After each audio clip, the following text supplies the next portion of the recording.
All right, welcome back to another episode of the HomeGrown Hustle with your host Josh Clayson and Cameron Kolovich. well, it's been a little bit since we sat down together. You and Emma sat down. How did that go?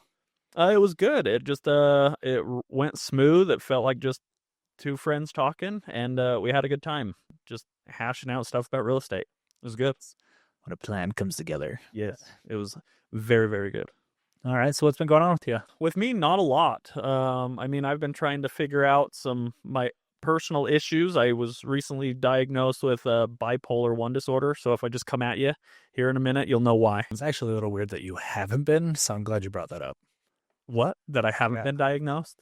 No, attacking. Oh, I was like, yeah, it was a long time coming, I think, but we're getting a handle on it, trying to figure out all the different meds that come along with it and all the different mood swings that come along with it. So it's a journey, and it's a exhausting journey, but we're getting there, I think. So found some different medications that help, some that don't, and so, but Yeah, that'd be a life, not a fun ride.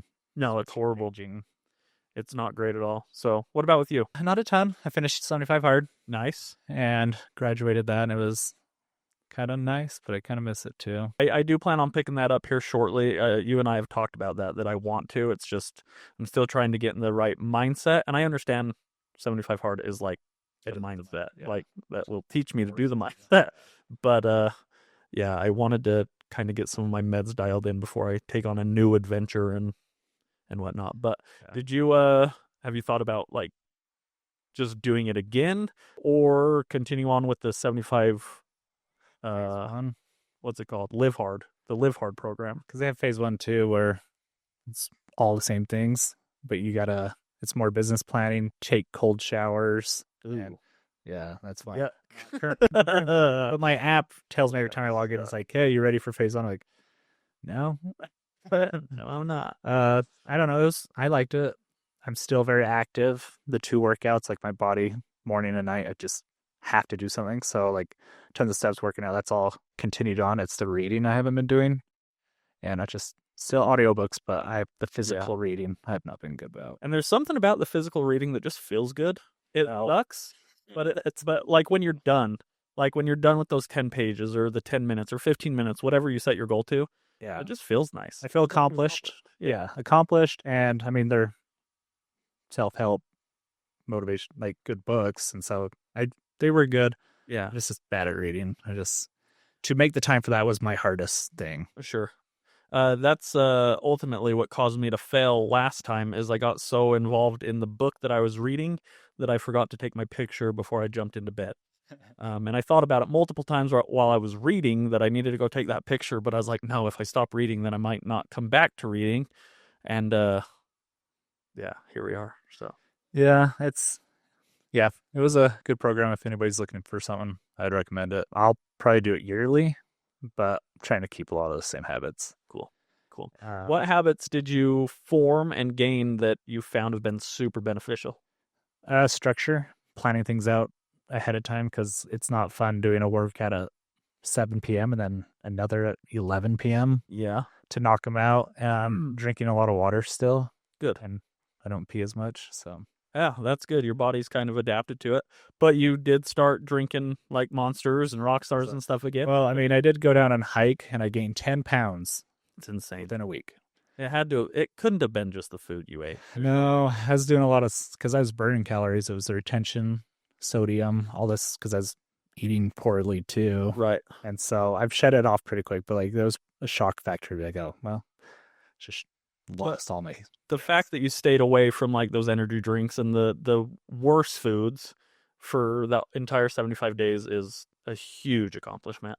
Yeah, that's one of the ones I'm keeping going for the most part. But once we'll jump into that. So today we're going to go over a few different things, but before we do that, we want to remind you guys to like and subscribe and help us share the show.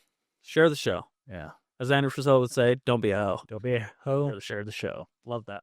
Yeah. So if you guys could do that for us, helps us grow and share all this really good information we're about to drop on you. So if you like it, just like, subscribe. We're trying to grow the channel, grow it, and everything like that. And as always, it is Homegrown Hustle. We're always looking for people that want to come and swap us seats and talk with us. If Josh has anyone that reaches out to him and wants to be a part of the show, or vice versa, like we did with Emma on our last episode, we're happy to do that. That's the whole purpose of this platform, is to get on and share your hustle and share what you're doing to be better. It doesn't mean you have to be a business owner. Yeah, kind of like if they go back and watch you and Emma, it's like you said, talking, sitting down like friends, and there's not a ton, like we'll pre-plan a little bit, but we want it to be fresh, normal, how you would talk to anybody on the street, not rehearsed. So this will never be rehearsed. So just come have fun. Yeah, absolutely. So today we wanted to really focus in on why rates don't matter, right? Well, yeah. I mean, they Not at matter. all. They 100% matter. rate, 0% is the same. That's right. 100 the same.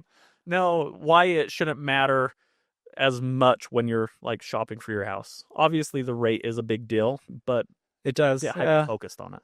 Definitely. And I mean, we're the same place. So my 7% is your 7% for the most part. But when you see a rate, there's a lot more into it as well. And we're going to kind of tell you where to look. Yeah. So with that being said, where do you look, and when is the right time to start worrying about your rate? I mean, worrying about the rate, hopefully you've already talked to us and we're educating you on how we're getting there, because if you're looking at a different program, rates are not the same across the board. Right. Like driving to work today, that billboard you saw, if you don't have cash, 800 credit score, putting down 25% down, you're not even going into that program. So along with points, like there's still points involved with bringing more money down. But an FHA rate is not a conventional rate, which is not a VA rate, which is not a non-QM, which is USDA. There's so much more into it than a blanketed mailing came in and said, hey, you could get this 6.99. Yeah. How am I getting the 699? Do I want the 699? Maybe I want 7.5 because it makes way more sense to take a 7.5. They could. And that's the thing that we need to talk about, is when it makes sense to take a higher rate compared to a lower rate, and what the reasoning behind that would be. Yep. So if you're looking at let's pretend you're already shopping, you've got your estimate. We're kind of talking about Section A, which is your origination charges. That's usually where you see like underwriting, processing.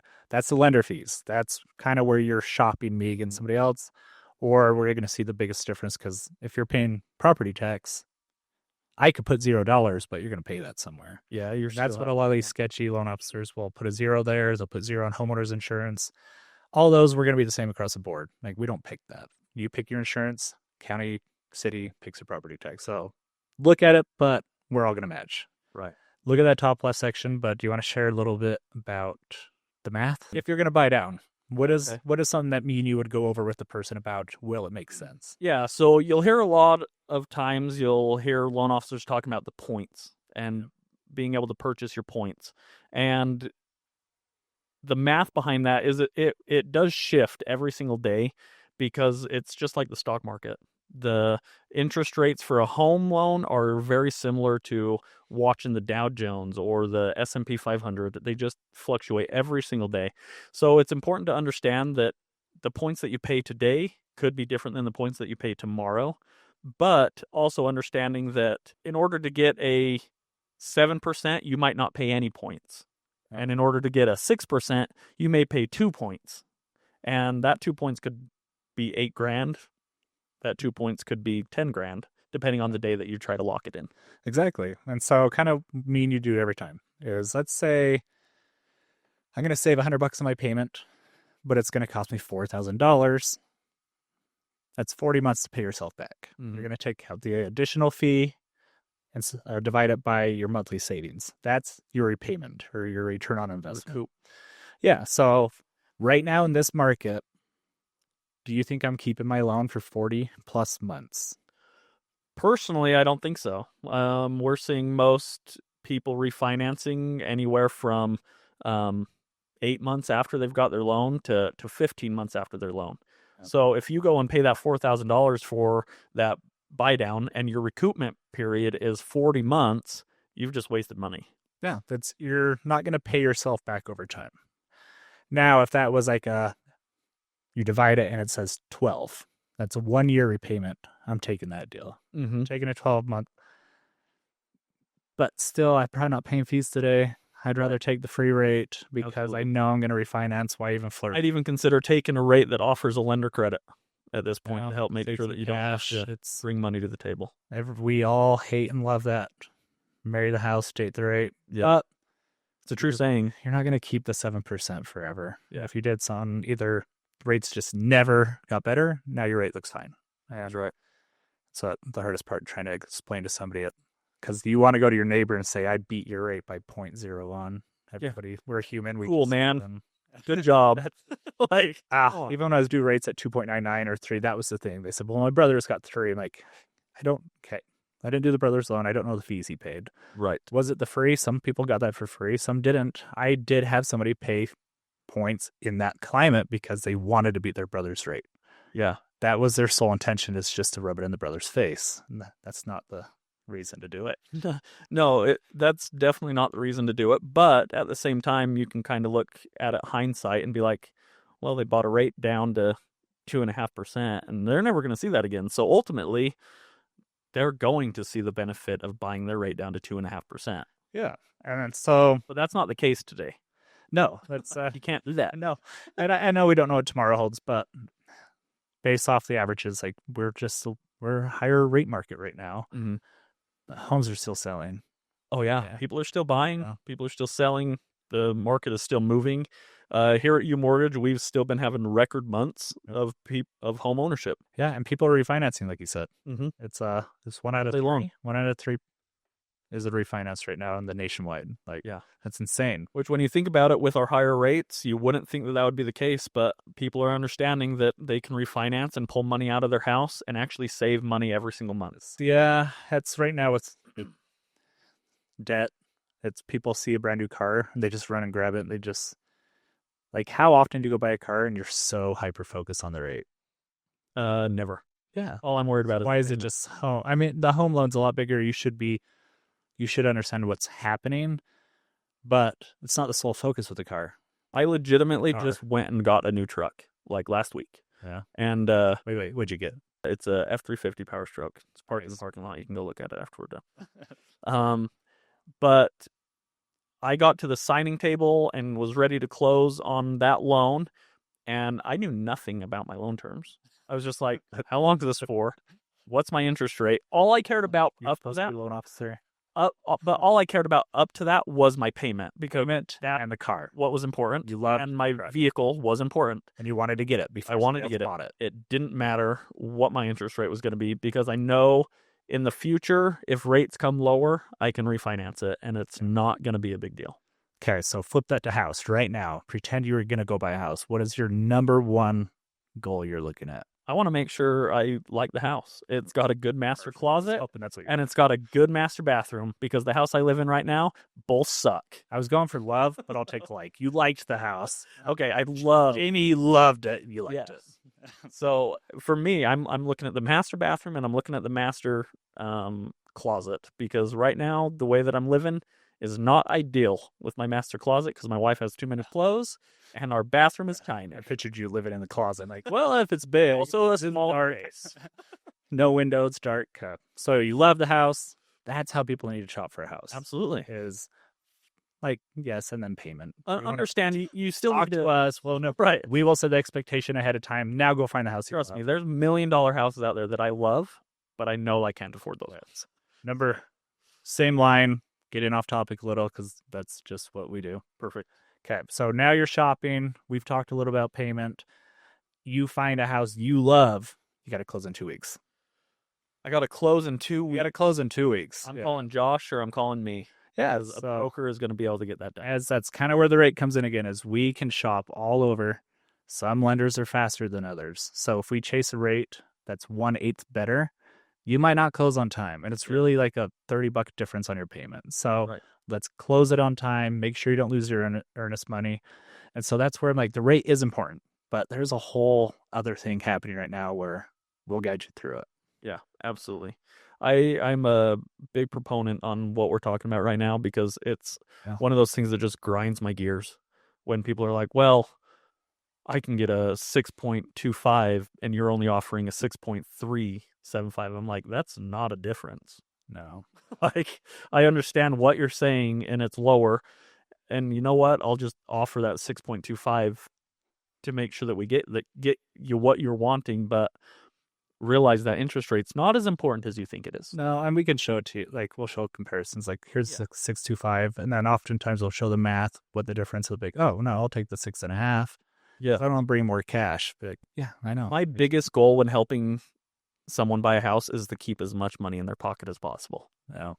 And oftentimes that is by taking a higher rate because you're not paying as much money to get a lower rate. Which aside again, I did have a question the other day. Is they asked how we're paid.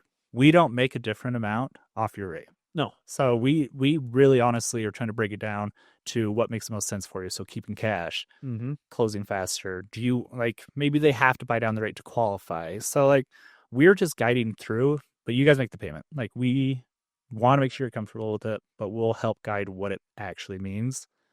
And then kind of you talked about rate. How many times have you worked with somebody and you're down the line and it's getting and all of a sudden they call say somebody's going to give me 6%. They just called me. They, oftentimes they've never actually applied with that other place, so Right. they have no idea what's happening behind. They just somebody told them a rate. Hate those other lenders. Hate them. Yeah. It's so frustrating. We could talk about like the billboard rates. We could talk about your online rates. You can talk about like rates can go on and on for days. The biggest thing to just think about when you're looking at rates is that most of the time you're not even ready to lock in your rate. So it doesn't need to be a big topic of conversation until you have actually found the house that you want to live in. Yep. And you've already talked to Cameron, so you know what you can buy, you know around what the payment is, and then you'll iron that all out. Rates are changing day to day anyways, so yeah, we'll make sure we put a little flexibility in there. Yeah, for sure. So we're talking loans. The other question we get all the time is, I don't have 20% down. Mm-hmm. What do you want to share about? Anything you want. You don't need 20% down. I don't. Sometimes you don't need anything. There's loan programs out there that allow you to, if you're a veteran or an active duty service member that has eligibility, then you can get a home loan for almost nothing out of pocket.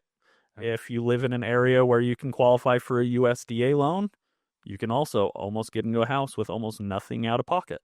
FHA gives you programs that allow you to borrow money so that you personally don't have to come out of pocket. Yeah. So is that all the same rate? No. No. So back to rates. Very good. There's so much more to the story than just the rates. How are we getting there? Obviously, more skin in the game is you're going to get better terms. But that doesn't mean a ton usually. You might have a different situation where cash is very important to them. They can't even buy furniture if they throw it out of the house. So 20% down. How many, especially conventional, where they have pretty good credit, if you show them a 10% down and a 20% down, obviously the payment changes. But the mortgage insurance is like $90. Oh, yeah, absolutely. So they could save 50 to 100K in cash. Right. No brainer. Big time. PMI is not. We're trying to keep money in your pocket because in this economy, honestly, that's what should be important. If you could save 50K in your savings and just have that for a rainy day or make money off your money, you could invest that and make more than your mortgage insurance month to month. It doesn't have to be the bad guy. People just, in their brain, just assume mortgage insurance is the total enemy. Yeah.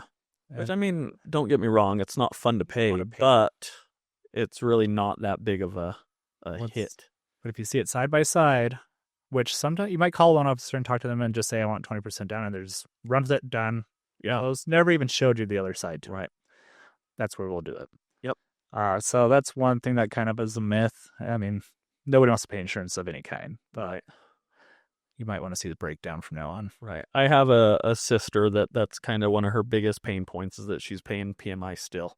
And unfortunately, she has an FHA loan that she only brought 3.5% down when she bought it. Yeah. And she is just, I mean, she's really hoping that she can get rid of her PMI.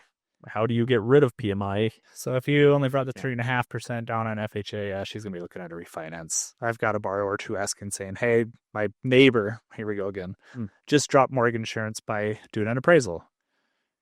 FHA doesn't work that way. Conventional, if you called your servicer, they would have steps that might let you do that. Some will fight you on it too. So if you ever have questions, give us a call. Yep. FHA though, yeah, you brought less than 10%. then it's going to write it out. If you brought 10%, it's going to drop off the 12th year. Yep. Yep. You'd still have to pay that PMI up through 11 years, and on that 12th year, it falls off. Yep. And they don't care if you, Chances are you're going to refinance before then. yeah, I mean, hopefully. Or once again, The idea. either something happened with your job, credit, employer, where it's not helping to refinance, Right. or rates just never. Maybe she had a 4 or 5%. Right. Or Maybe you have a move her to a 6. She's paying more than having that insurance on there. Right. Now I have somebody ask me that same question, but that's where sometimes people get chatting, and I have to set expectations about your neighbor had a different type of loan than you. Exactly. And that's the other thing to remember is that the people you talk to, if you're only focused on rates, you're not talking about the nuances behind where that rate came from.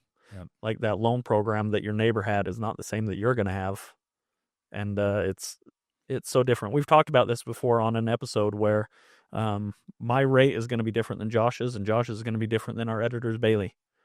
And speaking of Bailey, we needed to give him a big shout out. We love Bailey. He's like our biggest supporter. He watches every video from front to finish. He slows it down, stares at us, watches it. I heard a little bit he creepy. watches even when he's done editing, but little creepy. It sounds like that might be a no, but no, but seriously, the amount of time that he puts into these videos, getting them out for us, without him, they wouldn't get done. Man, and so for the most part, this is free flowing. But man, you guys should hear without those little edits. Oh yeah, we're from Tooele, Utah. Oh yeah, like the fact that he does all the cuts and puts them all back together. You're welcome. So make sure if you ever see him in public, even though you don't know what he looks like, say thank you. So well, subscribe. Maybe one day you'll see. Maybe Bailey will put up a nice picture of himself up here on this video. I can't see him, but I can hear him shaking his head. Yeah. He shrugged. We'll see. Anywho. All right. So we kind of already talked the difference. I think now is a good spin to the FHA first conventional. What are some of the differences? Since we were just talking about mortgage insurance working a little different. Right. So the difference between your FHA loans and your conventional loans is first, FHA is a government-backed loan. It is backed by the Federal Housing Administration. It has its perks for lenders, and that is why lenders are going to, or investors, let's call them investors, they're going to offer lower interest rates than a conventional loan does because they have insurances from the government that they'll get paid. Yep. Well, so I know nothing, and I'm coming to you. All right. I'm Josh. I know nothing, which is just normal. Call Cameron. What are you going to tell me about? Yeah. Just gosh dang it. So I come to you, and I'm like, I have no idea. I'll give you a little background. Let's say I'm like a 660 credit. Okay. Don't have a lot of cash. I do have a lot of loans. Okay. Based off that, what would kind of be your gear point? Where you might just based off that, it sounds like your debt to income is going to be a little bit higher, where FHA will allow your debt to income to be higher, where conventional, they're more strict on that. They also, conventional gets a little iffy when you're down in the lower interest rates or lower credit scores. Your interest rate and your PMI is going to be a lot higher. Not too sexy. Not too sexy at all. Where FHA, they will still offer pretty decent credit or interest rates. Your PMI is going to be the same no matter what because it's based on a percentage.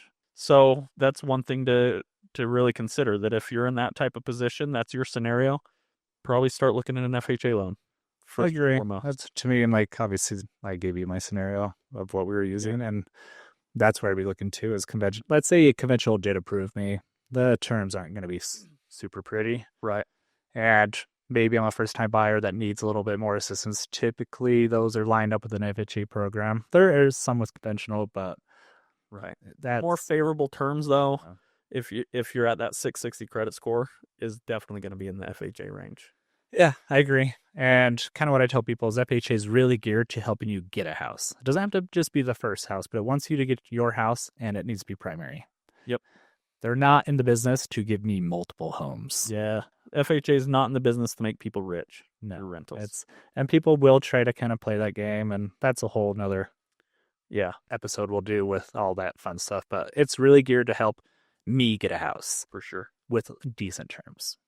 I might be paying a little bit more in fees, but I get a better rate and they'll help me get that home. And this is not to say that a conventional loan is bad. I think Oh, no. conventional loans are great, but it's basically to say that loan programs are differently geared for every single person, and that's why it's important to talk to a loan officer that understands that there are multiple loan programs out there that could be beneficial for you. Come. Another scenario. All right. Same 660, haven't bought a house. I really think I'm going to buy a fixer-upper. All right. FHA care? They have a loan program that would allow you to purchase a fixer-upper and move in. But if you don't qualify for that loan program, they are going to care. They want you to live in a house that is ready to go. Like, just the roof's good, your structural integrity is good, but the 203K also, I mean, you still have to have good bones and a good roof and still be able to live in the house. So I think to your question, yes. Let's say I don't want to do full renovation to begin with. Let's say I'm just going to buy it over time. I'm going to fix it up. Gotcha. Is it, and what I'm hearing is it's a little bit more strict on what they want the house condition to be. Okay. Yep, they're going to care. They're going to come in with the FHA appraiser, and they're going to look at a bunch of things. They're going to look at the paint. They're going to look at the structural integrity. They're going to look at your roof. They're going to look at all the things that allow your house to be habitable. I agree 100%. So let's say you and Emma, since you last episode together, I'm the buyer. She's my agent. You're my LO. Let's all talk. Let's know what I'm kind of thinking, because we can't have her out there throwing offers on some homes that need a lot of love that might not pass. Mm-hmm. So work with the team that is going to communicate, because the loan officer doesn't want to find out after you're under contract that random house nobody told you about, the deck's falling over, peeling paint everywhere, sun exposure, all those weird things that pop up there. Yeah, absolutely. Well, Josh, we're going to have to cut this one shorter. I mean, we could talk about these types of loan programs all day long. Yes. But we're going to have to cut this off. So, again, we would love your help. Subscribe, like, share it. If you stayed this long, you're true fans. Like, thank you very much for watching the whole thing. And please don't forget to hit the subscribe button. I think it's down over here. It could be down over here. Yeah. Be up here. I don't really know. Just start clicking random That's stuff. right. Just click stuff. Anything. Yep. Not the red. That'll help us. Red X bad. Everything else fine. So, okay. Josh, thanks for being here today. Yeah, thank you too.